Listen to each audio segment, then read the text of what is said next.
Hi, I'm Roz, and I'm reviewing At the Gates of Walhalla by Justen Forge.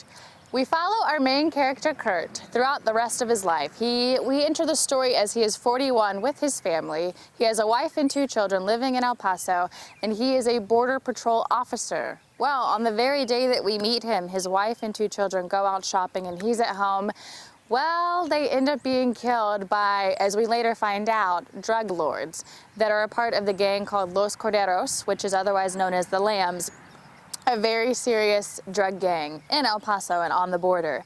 So this news is tragic. It affects Kurt in a pretty big way. So he tries to deal with it and continues on with his job, but he just, it's a lot to handle. So he actually finds out that he is able to transfer. And so he ends up transferring to his hometown of Walhalla, North Dakota. He gets up there, back home. It's great. He's away from everything. He can start over. But things start happening. People start getting attacked, robbed, all sorts of different things happening. And we don't know what's going on exactly. You'll have to read to figure it out. But also, they eventually find one big truck that comes into town.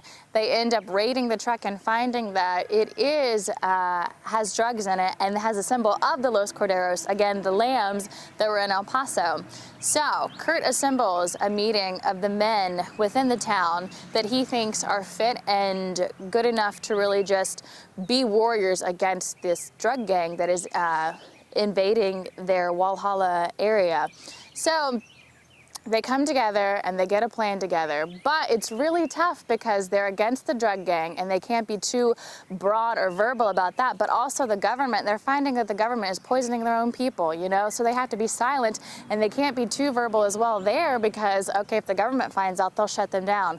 What's going to happen? Does Kurt live to see, the bread of his work, or does he end up fading away? Does he win? Who wins in this situation? And does he really eventually get to start over and find a new life here in Walhalla? So I would suggest reading At the Gates of Walhalla by Justen Forge to find out what it truly means to start over and to take life in your own hands.